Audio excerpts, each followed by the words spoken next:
বর্তমান সময়ে মাযহাব নিয়ে বিতর্কটা দিন দিন বাড়ছে। অনেকেই এই অবস্থার সাথে নতুনভাবে পরিচিত। অনেকেই জানতেন না আসলে মাযহাব কী জিনিস, কিংবা মাযহাবের বাইরে লামাযহাবী যে একটা প্রচলন আছে সেটাও জানতেন না। আমি ব্যক্তিগতভাবে ছোটকাল থেকেই মাযহাবী এবং লামাযহাবী দুইটা ব্যাপারে সাথে জড়িত বলতেই পরিচিত। কারণ আমার যেখানে বেড়ে ওঠা সেখানে আহলে হাদিস বলে যারা দাবি করেন লামাযহাবী, তাদেরও মসজিদ ছিল এবং আমাদের প্রতিবেশীরা বেশিরভাগই সেই মসজিদে যেতেন। কারণ তাদের পূর্বপুরুষেরা এসেছিলেন ভারতের কলকাতার মুর্শিদাবাদ এলাকা থেকে। দেশ বিভাজনের ফলে এই মানুষগুলো আমাদের দেশে চলে আসে।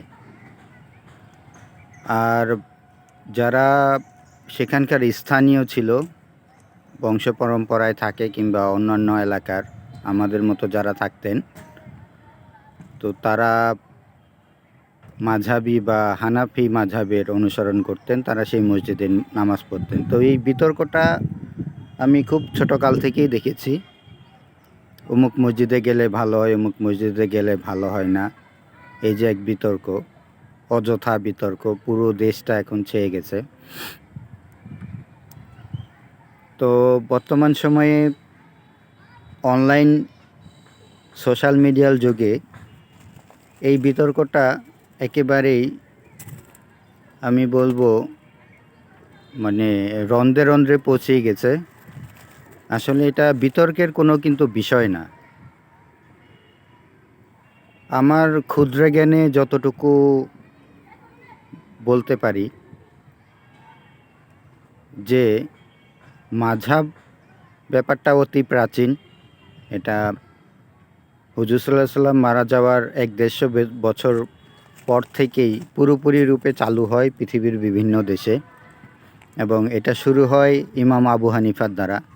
আমরা যার অনুসরণ করি হানাফি মাযহাব যেটা, এবং পরবর্তীতে ইমাম শাফি, ইমাম হাম্বল, ইমাম মুহাম্মদ, তারপরে ইমাম মালিক,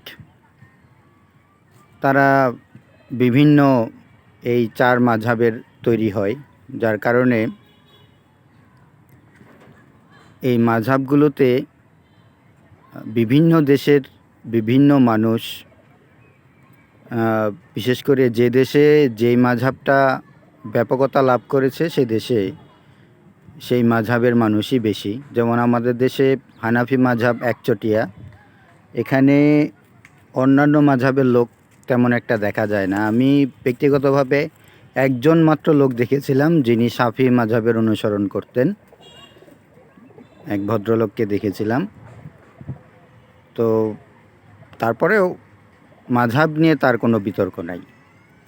আসলে এই ইমামরা এই মাযহাবকে এমনভাবে করে দিয়ে গেছেন, দেখুন আজ অবধি কোনো মাযহাব নিয়ে এক মাযহাবের লোক আরেক মাযহাবের সাথে হাতাহাতিও করে নাই।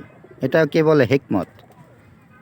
এই ইমামদের যে হিকমত ছিল, এই হিকমতের কারণে দেখেন আজ অবধি কোনো মাযহাবের লোক অন্য মাযহাবের সাথে হাতাহাতি, তর্কাতর্কি কিংবা বড় কোনো যুদ্ধবিগ্রহ বা এই ধরনের কোনোটা হয় নাই, যেটা শিয়া সুন্নি যে আকিদা বিভেদ হয়ে যেটা হয়েছে, কিংবা ইসলামের বাইরের থেকে বের হয়ে যেমন কাদিয়ানি সম্প্রদায় যেটা আবিষ্কার করছে, এই ধরনের যে বিতর্কগুলো, এটা মাযহাবীদের মধ্যে নাই।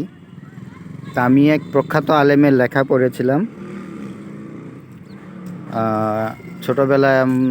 ছোটোবেলায় বলবো না, যখন কলেজে পড়ি এই সময়। আমি সেই লেখকেরই একটা উদ্ধৃতি দিব যে ভাই, মাযহাব মাঝহাব হলো এমন একটা জিনিস, ধরুন একটা পর্বত শ্রেণী থেকে 4টা নদী বের হয়ে আসছে এবং এই 4টা নদী আবার যে একটা সমুদ্রেই তারা পতিত হলো। তার মানে কি, ধরেন হিমালয় পর্বত, সেই হিমালয় পর্বত থেকে 4টা নদী বের হলো, এবং পদ্মা, যমুনা, এভাবে 4টা নদী বের হলো। এই 4টা নদী বিভিন্ন জায়গা দিয়ে প্রবাহিত হলো, কলকাতা, বাংলাদেশ, আসাম, যেভাবেই হোক সেভাবে প্রবাহিত হয়ে অবশেষে 4টা নদী এসে মিলিত হলো মেঘনা নদীতে। মেঘনা নদী থেকে সেটা চলে গেল বঙ্গোপসাগরে। উনি এই কথাটা দিয়ে, এটা মেসাল বলে, মেসালটা দিয়ে উনি একটা জিনিস বোঝাতে চাইছিলেন যে মাঝহাবিরা হলো সেই মানুষ যে তাদের উৎপত্তি 4টা মাযহাবের একটা মাত্র ইসলাম থেকে।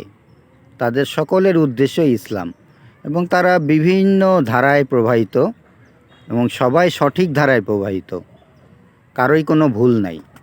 তারা প্রত্যেকেই সঠিক ধারায় প্রবাহিত এবং তাদের প্রত্যেকের উদ্দেশ্যই জান্নাত, যেটা নদীগুলো একটা সাগরে পতিত হলো, যেটার নাম বঙ্গোপসাগর। ধরেন এটা হলো জান্নাত, তাদের সকলের উদ্দেশ্যই জান্নাতে যাওয়া। দেখুন আমাদের যে কর্মকাণ্ড, এটার সবারই উদ্দেশ্য থাকা উচিত জান্নাত। এখানে আমাদের তো আসলে দুনিয়ার লাইনে যেটা পাঠানো হয়েছে, এটা তো পুরা আল্লাহ পাক নিজেই বলছেন এটা তো খেলার মাঠ। তা আমরা খেলার মাঠে শয়তানের ধোকায় পড়ে যদি এইরকম বলে থাকি যে আমরা এরকম করছি, বিভিন্ন ব্যাপার নিয়ে বিতর্ক করছি, তাহলে তো ধরেন আমরা শয়তানের খুব কাছাকাছি লোক হয়ে গেলাম।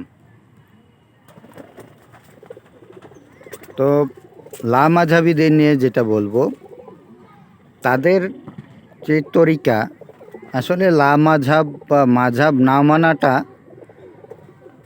মাঝহাব মানার ব্যাপারে যেমন বাধ্যবাধকতা হুজুর সাল্লাল্লাহু আলাইহি সাল্লামের সময় মাঝহাব ছিল না, এটা সত্য। তো এই মাঝহাব মানার ব্যাপারে যেটা বাধ্যবাধকতা আসছে সেটা পরবর্তী সময়ে। কারণ আগেকার যুগে যেটা আমরা ওলামা একরামের বিভিন্ন লেখা বইয়ে আমরা পড়ে থাকি বা তাদের মুখ থেকে শুনে থাকি, যে আগেকার জামানায় যে নাপিত ছিল বা একজন দর্জি ছিল কিংবা একজন মাছের যে জেলে ছিল, তার যে পরিমাণ ধর্মীয় জ্ঞান ছিল, সে যে পরিমাণ হাদিস জানতো, সে যে পরিমাণ ফিকাশাস্ত্র জানতো, তাফসির জানতো, সেই পরিমাণ বর্তমান যুগের বড় বড় ওলামা একরামও জানেন না। এটা সত্য কথা, এটা মানতে হবে। কারণ দিন যত গেছে তত মনে করেন দুনিয়াবি মানুষের ঝামেলা বেড়েছে। হ্যাঁ, মানুষ দুনিয়াবি সময় বেশি দেয়। আগে তারা প্রচুর সময় দিত ইসলামের পিছনে। তারা মাসের পর মাস রোজা রাখত, তারপরে মাসের পর মাস ধর্মীয় সফরে ব্যয় করত, আল্লাহ রাস্তায় ব্যয় করত। তারপরে ধরেন তারা মাসের পর মাস হজে কাটাতো। তারপরে বিভিন্ন জায়গায় যারা পড়তে যেতেন, যেমন ইমাম বুখারী রহমতুল্লাহ আলাই, তিনি সেই উজবেকিস্তান থেকে, বুখারা নগরী থেকে এসে, ইরাকে এসে, সৌদি আরব এসে, হ্যাঁ, এই জায়গাগুলোতে মক্কা মদিনায়, বাগদাদে এসে তিনি শিক্ষা লাভ করছেন। তারপরে পৃথিবীর সবচেয়ে প্রসিদ্ধ যে বই, হাদিস গ্রন্থ বুখারী, তিনি সেটা লিখেছেন। তো বর্তমান সময় আসলে এইভাবে কিন্তু এখন সম্ভব হচ্ছে না, দেখা যাচ্ছে না। অনেকে চেষ্টা করেন হয়তোবা, কিন্তু ওই পর্যায়ে হতে পারেন না। তো তারা যেটা বলেন, লামাঝহাবিরা যেটা বলেন যে আমরা তো হাদিসের অনুসরণ করছি, আসলে ইমাম আবু হানিফা কোথাও বলে যান নাই তোমরা অমুক হাদিসের অনুসরণ করো না। উনি কোথাও বলে যান নাই। উনি বলেছেন যে এলাকায় যেটা উপযোগী, যে এলাকায় যেটা তাদের ঐতিহ্য কালচার অনুযায়ী যেটা উপযোগী, সেটাই তারা অনুসরণ করবে। যেমন চিংড়ি মাছ, চিংড়ি মাছ ইমাম আবু হানিফার মত অনুসারে সেটা একটা পোকার মতো, এটা তো হিসেবে খাওয়া যায় না। তারপরেও আজকে আমাদের বাংলাদেশের 16 কোটির প্রায় মুসলিম, কিংবা ভারতে আরও আছে এরকম হানাফি মাযহাবের অনুসারী, সবাই চিংড়ি মাছ খাচ্ছে, কারণ এটা আমাদের এলাকায় মাছ হিসাবে গণ্য। তো এই ব্যাপারে আবার ওনার অনুমতি আছে। তো এই রকম ব্যাপারগুলো ইমাম আবু হানিফা অনেক সহজ করে দিয়ে গেছেন, যার কারণে সারা পৃথিবী জুড়ে ইমাম আবু হানিফার বিভিন্ন দেশে প্রচুর এরকম তার অনুসরণ এখনও মানুষ করছে, ভবিষ্যতেও করবে। আল্লাহ পাক তাকে জান্নাত নসিব করুক। তো মাযহাব কারা মানবে না সেই ব্যাপারেও বলা আছে। তো মাযহাব কারা মানবে না? মাযহাব তারাই মানবে না যে ব্যক্তিরা ইসলাম সম্পর্কে এত পরিমাণ জানে যে একটা জীবনযাপন করার জন্য ইসলামের মত অনুসারে, ইসলামের হাদিস, সুন্নাহ এবং কোরআন অনুসারে জীবনযাপন করার জন্য তার জ্ঞান যথেষ্ট মনে করেন। যেমন ইমাম গাজ্জালী রহমতুল্লাহ আলাই, উনি ইসলাম সম্পর্কে অনেক বেশি জানতেন। উনি আসলে কোন মাযহাবের অনুসরণ করছিলেন সে ব্যাপারে কিন্তু ক্লিয়ার না। অনেকে বলে শাফিঈ মাযহাব, আসলে কিন্তু ক্লিয়ার না। উনি মানে প্রকাশ্যে বলা নাই, কারণ উনি অনেক জানতেন, উনি নিজ মতো চলতেন। ও তার মাযহাব মানাটা মানে আমাদের মতো এইভাবে ওয়াজিব ফরজ না, এভাবে আমাদের মতো বাধ্যতামূলক না, ঠিক আছে।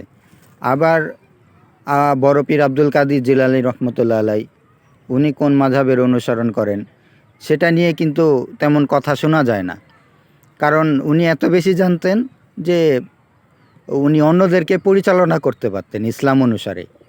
তো এই রকম ব্যক্তিত্ব যারা, আমি দুইজনের কথা বললাম, এরকম আরও আছে। তো যারা এত বেশি হাদিস জানেন, যারা এত বেশি কোরআনকে জানেন, কোরআনের অভ্যন্তরীণ ব্যাপারগুলো যেগুলো ব্যাখ্যা বিশারদ, যারা বড় বড় তফসিরবিদ আছেন, তো তাদের মাযহাব না মানলেও চলে, তারা লা মাযহাবী, তো সেটা নিয়ে কোনো বিতর্ক করা যায় না। তো বর্তমান সময়ে যারা লা মাযহাবী তারা কয়টা হাদিস জানেন, সহিহ হাদিস কয়টা জানেন, কোরআন সম্পর্কে কতটুকু জানেন, কোরআন কতটুকু পড়েছেন, এই যে একটা বিতর্ক জুড়ে দেন, এটা কিন্তু আসলে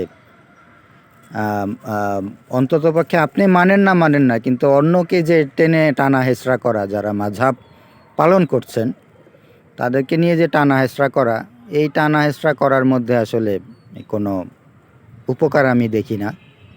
বরং এমনি মুসলিম উম্মাহ অনেক বিপদের মধ্যে আছে। যেমন সাম্প্রতিক সময়ে আমরা যেই ফিলিস্তিনের অবস্থা দেখছি, আমাদের নিজেদের দেশ বাংলাদেশে রোহিঙ্গাদের অবস্থা দেখছি, হ্যাঁ, খুব বেশি দূর যাওয়ার দরকার নাই। আসলে জানেন যে করুণ অবস্থা দুনিয়া জুড়ে, তার মধ্যে যদি এই অযথা একটা বিতর্ক সৃষ্টি করেন, সেটা তো খুব খারাপ, এটা খারাপের দিকেই যাবে। আপনি জোরে আমিন বলতে পারেন, আস্তে আমিন বলার ব্যাপারে তো বাধা নেই। আপনি রফে ইয়াদাইন হাত তুলতে পারেন রুকুতে যাওয়ার সময়, কিন্তু রুকুতে যাওয়ার সময় হাত না তোলার ব্যাপারেও তো বাধা নেই। এইরকম হাদিসও তো নেই যে রুকুতে হাত না তুললে নামাজ হবে না, কিংবা জোরে আমিন না বললে নামাজ হবে না। ব্যাপারটা তো এরকম না। এরকম তো বিতর্ক ধরেন 100-র উপরে আছে। তো আমার ক্ষুদ্র জ্ঞানে যা বলে, যারা মাযহাব মানবেন না তারা ভাই তাদের মতো থাকেন, যারা মাযহাব মানেন তারাও মাযহাবী যারা আছে তাদের মতো থাকতে দেন। তারা জোরে আমিন বলে সুন্নত পালন করুক, আমাদের বরং 2-4টা সুন্নত ছুটে যায়। যেমন আমরা রুকু থেকে দাঁড়িয়ে সামি আল্লাহু লিমান হামিদার পরে দোয়া পড়া হয়, আরও একটা, এই দোয়াটা আমরা পড়ি না, তারা পড়ে। আমি যখন ছোটোবেলায় লামাজীবীদের মসজিদে নামাজ পড়েছি 2-1 ওয়াক্ত, বন্ধুদের সাথে যে দেখেছি ওরা পড়েছে, এটা সুন্নত, পালন করেন, ওরা করে, সমস্যা কি? আপনার হাদিসে আছে, আপনিও পালন করতে পারেন, তাতে মানা নাই তো। হাদিস মানতে তো কোনো মাযহাবে মানা করে নাই। সহিহ হাদিস যেটা বিতর্কিত হাদিস, মানে বিতর্কিত বলতে যেটা বর্তমান সময়ের সাথে সামঞ্জস্যপূর্ণ না, এখন আর চলছে না, এই ধরনের হাদিস নিয়ে হয়তোবা আপনারা ওলামা একরামের সাথে কথা বলে তারপরে আমল করবেন। কিন্তু এই ধরনের যে নামাজের মধ্যে ছোটোখাটো মাসনুন দোয়াগুলো পড়লে নামাজটা আরও ভালো হয়। তো আল্লাহ পাক আমাদেরকে সবাইকে হেদায়েত নসিব করুক, পুরা মুসলিম উম্মাহকে এভাবে আমাদের ইসলামের বাইরে যে ফিতনা ফেসাদগুলো এসব থেকে দূরে থাকা তৌফিক দান করুক। আমিন।